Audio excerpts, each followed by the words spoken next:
মঙ্গলবার সকাল 10টায় ধর্মনগর বিবেকানন্দ সার্ধ শতবার্ষিকী ভবনে দলীয় পতাকা উত্তোলন এবং শহীদদের প্রতি শ্রদ্ধা নিবেদন করে সিপিআইএম উত্তর জেলা কমিটির চতুর্থ জেলা সম্মেলন অনুষ্ঠিত হল।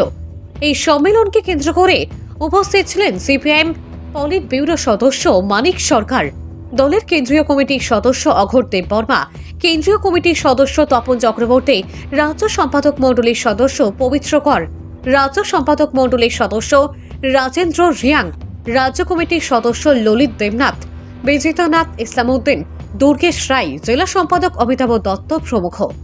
এদিন বক্তব্য রাখতে গিয়ে মানিক সরকার বলেন, ভানুচন্দ্রের রিপোর্ট, আসাম প্রাইম নেটওয়ার্ক। মাথায় নিয়ে আমরা 2025 সালে পদার্পণ করতে যাচ্ছি, এটা মাথায় রাখতে হবে। 2025 এটা নিঃসন্দেহে বলতে পারে এটা একটা ঝড়ো বছর হিসেবে ভারতবর্ষের মানুষ ত্রিপুরার মানুষের সামনে আসছে। কারণ মূল কথাগুলো, সমস্যাগুলোর কথা এখানে বললাম, এগুলো তো ঘরে বসে থাকলে সমাধান হবে না, চুপ করে থাকলে সমাধান হবে না। ঠেলে দিচ্ছে পেছনের দিকে, পিঠ দেয়ালে থেকে গেছে, ঘরের বেড়াতে থেকে গেছে, আর পেছনে যাওয়ার কোনো সুযোগ নেই। বাঁচতে হবে, অস্তিত্ব রক্ষা করতে হবে, প্রতিবাদ করতে হবে। এই সমস্যার সমাধান চাই, বিকল্প আছে।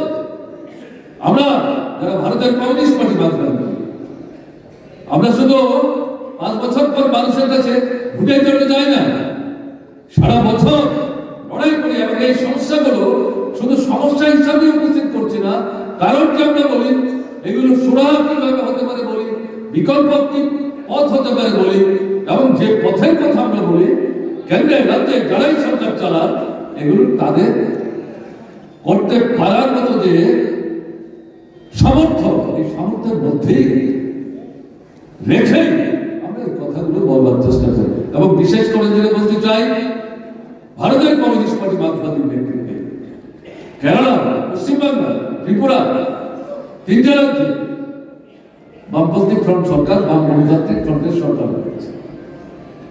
কেউ যদি জিজ্ঞেস করেন যে আপনারা যে এগুলো বলছেন, আপনাদের সরকার এই সমস্যাগুলো সমাধান করার ক্ষেত্রে কার্যকরী কোনো পদক্ষেপ নিতে পেরেছেন কিনা, বুকে হাত রেখে